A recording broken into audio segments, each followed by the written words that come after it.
नमस्कार।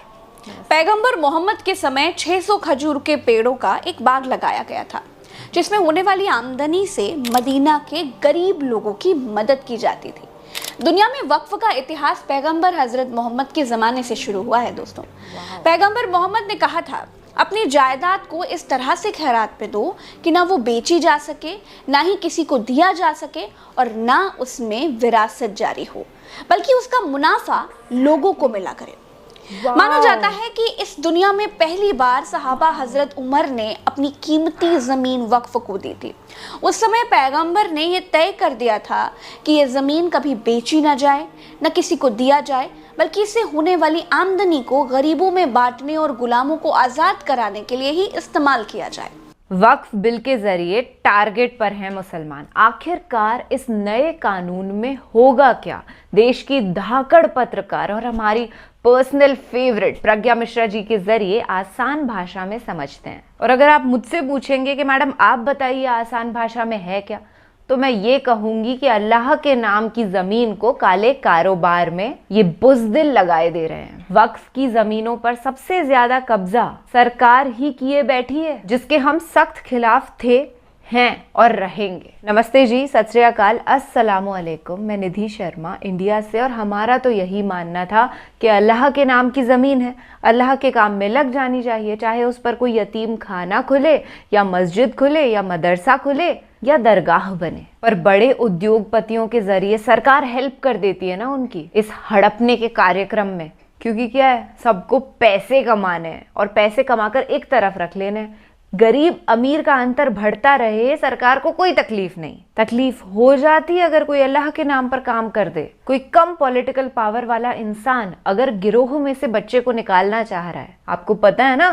देखो भाई, मैं तो जयपुर की निवासी हूँ, मुझे अच्छे से मालूम है कि यहाँ पर गिरोह हैं जिसके शिकार छोटे छोटे मासूम बच्चे हो रखे हैं, उनसे जबरदस्ती भीख मंगवाई जाती है। एक बार एक बच्चा था राज, पैसे मांग रहा था। हमने पैसे ना देकर के उसे मिठाई पकड़ाई और पूछा, भाई कहाँ है तेरा घर? कहता है बहुत दूर रहता हूँ, मम्मी के साथ आता हूँ। थोड़ी ज्यादा हम पूछताछ उससे करने लगे, बड़े ही प्यार से। फिर उसे अंदर से एक डर लगा कि यार ये तो गिरोह वाले अंकल को बता देंगे और फिर मैं पकड़ा जाऊंगा और फिर मेरी बहुत पिटाई होगी। तो वो भागा वहां से, हम भी उसके पीछे भागे, पर अफसोस कि हम उसे पकड़ न पाए। और दूर हमने देखा कि एक बुज़दिल गुंडा खड़ा हुआ उसका इंतजार कर रहा था। अब यही है, अगर उस गुंडे के पीछे हम जाएंगे तो हम भी मारे जाएंगे। जो अच्छा काम हम करने की सोचते हैं फ्यूचर में, वो भी ना कर पाएंगे। तो इनसे पंगा तो ले नहीं सकते। जितनी छोटी बहुत मदद हो पाती है वो कर देते हैं, पर आगे जाकर के गिरोहों को बंद करवाएंगे सबसे पहले। बड़े इंटेंस इमोशंस हमारे दिल में थे, आपसे साझा कर दिए। अब दोस्त को ही बताता है इंसान, और किसको बताए भला। चलिए प्रज्ञा जी को सुनते हैं, उसके बाद आपसी गुफ्तगू और करनी है भाई, तफसील में ही करनी है, करेंगे बेशक। वक्फ कोई भी चल या फिर अचल संपत्ति हो सकती है, जिसे इस्लाम को मानने वाले व्यक्ति अल्लाह के नाम पर या धार्मिक मकसद या फिर परोपकार के मकसद से दान कर सकता है। ये संपत्ति भलाई के मकसद से समाज के लिए दी जाती है और अल्लाह के सिवा इसका कोई मालिक नहीं हो सकता है। जब वक्फ की संपत्ति का मालिक अल्लाह के सिवा कोई और हो ही नहीं सकता है, तो फिर सरकार के वक्फ बिल का आखिर मतलब क्या है? सरकार का कहना है कि देश के ज्यादातर वक्फ बोर्डों पर माफिया लोगों का कब्जा है। इसमें भी कई ऐसा नेता है जो मुझे आके कहा है कि देश में जितना स्टेट वक्फ बोर्ड है सब माफिया लोगों ने कब्जा कर लिया है। वक्फ कानून का नाम बदलकर भारतीय जनता पार्टी सरकार ने एकीकृत वक्फ प्रबंधन, सशक्तिकरण, दक्षता और विकास अधिनियम कर दिया है। सरकार कहती है कि हम वक्फ बिल को सुधार रहे हैं। इसमें मुस्लिम महिलाओं समेत मुस्लिम समाज के अन्य पिछड़े वर्ग जैसे शिया, सुन्नी, बोहरा और आगा खानी जैसे वर्गों को प्रतिनिधित्व देने के लिए हम ये बिल लेकर के आ रहे हैं। लेकिन विपक्ष कहता है कि सरकार भारत में मौजूद वक्फ की 2 लाख करोड़ की जमीन बेचना चाहती है, इसीलिए ये बिल लेकर के आ रही है। भारत में रक्षा मंत्रालय और रेलवे के बाद वक्फ के पास सबसे ज्यादा जमीनें हैं। भारत में मेन 2 वक्फ बोर्ड हैं, सुन्नी वक्फ बोर्ड और शिया वक्फ बोर्ड। साल 1964 में केंद्रीय वक्फ परिषद का गठन किया गया। उस वक्त ये परिषद अल्पसंख्यक मंत्रालय के अधीन था। सबसे पहले साल 1995 में वक्फ बोर्ड की शक्तियां बढ़ाई गई। 1991 में जब बाबरी मस्जिद विध्वंस हुआ तो देश का माहौल बहुत खराब हो गया था। उस वक्त केंद्र में पीवी नरसिम्हा राव की सरकार थी। तब वक्फ को जमीन अधिग्रहण करने के लिए असीमित अधिकार दिए गए। इसके बाद साल 2013 में वक्फ बोर्ड की शक्तियां और बढ़ी। 2013 में जब केंद्र में यूपीए की सरकार थी तब वक्फ बोर्ड एक्ट में बदलाव करते हुए उसे अधिकार दे दिए गए कि वो दान वाली संपत्तियों पर दावा कर सकता है। आज जो कानून है दोस्तों, उसके मुताबिक अगर किसी संपत्ति को एक बार वक्फ बोर्ड के नाम घोषित कर दिया गया तो वो हमेशा वो वैसा ही रहेगा। दानकर्ता अपनी इच्छा से कोई बदलाव नहीं कर सकता है। कि भाजपा अपने हताश, निराश, आप तो इस कानून चंद कट्टर समर्थकों के तुष्टीकरण के लिए ये बिल लाने का काम कर रही है। मैं इस बिल का विरोध करता हूँ। आप दुश्मन हैं मुसलमानों के, उसका सबूत ये बिल है। दुनिया का सबसे पहला वक़फ़ खाने काबा मक्के में है, क्या हम उसके ऊपर भी सवाल उठाएंगे? 10 साल से जो मुल्क में माइनॉरिटीज के साथ, उनके हुकूक के साथ, उनके रिलीजन फ्रीडम के साथ जो खिलवाड़ किया जा रहा है, उससे रूह कांप जाती है। सर्वोच्च न्यायालय के आदेश के बावजूद इसको हटाना चाहते हो मान्यवर, ये सीधे सीधे कानून के खिलाफ वर्जी है। हम कहना चाहते हैं कि संविधान की अगर धज्जियां उड़ाने का काम आप करने का काम कर रहे हो, हम इसका पुरजोर विरोध करेंगे और पुरजोर विरोध करने का काम करते। अब हमें ये देखना चाहिए कि सरकार जो नया वक्फ कानून लेकर के आ रही है उसमें दिक्कत कहां पर आ रही है। दोस्तों, सरकार जो नया वक्फ बोर्ड का कानून लेकर आ रही है उसमें यह है कि केंद्रीय वक्फ परिषद और राज्य स्तर पर वक्फ बोर्ड में 2 गैर मुसलमान प्रतिनिधि रखने का प्रावधान किया गया है। नए संशोधनों के तहत बोहरा और आगा खानी समुदाय के लिए अलग वक्फ बोर्ड की स्थापना की भी बात कही गई है। वक्फ का पंजीकरण सेंट्रल पोर्टल और डेटाबेस के जरिए होगा। इस पोर्टल के जरिए मुतव्वली यानी वक्फ संपत्ति की जो देखरेख करने वाले होते हैं उनको खातों की जानकारी देनी होगी। इसी के साथ सालाना 5,000 रुपए से कम आय वाली संपत्ति के लिए मुतव्वली की ओर से वक्फ बोर्ड को दी जाने वाली राशि को भी 7% से घटाकर 5% कर दिया गया है। अतिरिक्त कमिश्नर के पास मौजूद वक्फ की जमीन का सर्वे करने के अधिकार को वापस लेकर यह जिम्मेदारी जिला कलेक्टर या डिप्टी कमिश्नर को दे दी जाएगी। किसी संपत्ति के वक्फ के तहत आने या फिर ना आने का फैसला लेने का वक्फ बोर्ड का जो अधिकार है वो भी वापस ले लिया गया है। नए प्रस्ताव के मुताबिक मौजूद 3 सदस्यों वाली वक्फ ट्रिब्यूनल को भी 2 सदस्यों तक सीमित कर दिया गया है। लेकिन इस ट्रिब्यूनल के फैसले को अंतिम नहीं माना जाएगा और 90 दिन के भीतर ट्रिब्यूनल के फैसले को हाई कोर्ट में चुनौती भी दी जा सकती है। जिन लोगों ने वक्फ की जमीन पर अतिक्रमण किया है या फिर 12 साल से अधिक वक्त से कब्जा कर रखा है वे इस संशोधन के आधार पर मालिक भी बन सकते हैं। अब सरकार के इस बिल में दिक्कत ये आ रही है दोस्तों कि अगर ये कानून बन गया तो वक्फ की संपत्तियों में भारी भरकम कमी आ जाएगी। क्यों? क्योंकि 99% वक्फ संपत्तियों पर अवैध कब्जे हैं। देश के कई हिस्सों में वक्फ की संपत्तियों पर अतिक्रमण करने वाले, खासतौर पर पंजाब और हरियाणा में अवैध रूप से कब्जाई गई हजारों एकड़ संपत्तियों के मालिक बन जाएंगे।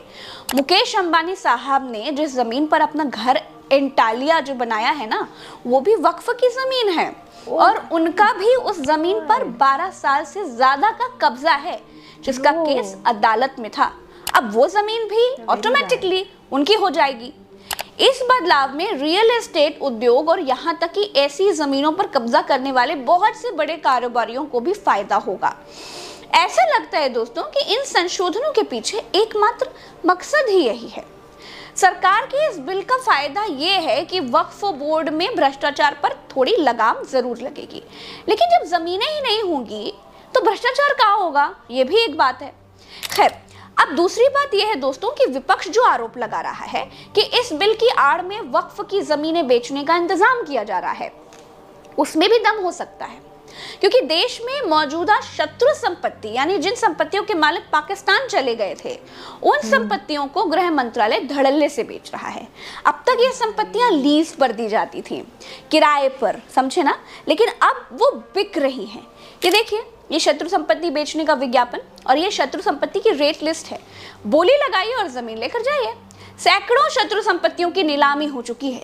नीलामी में भाग कौन ले रहा है बताइए? ये शत्रु संपत्तियां कौन खरीद रहा है?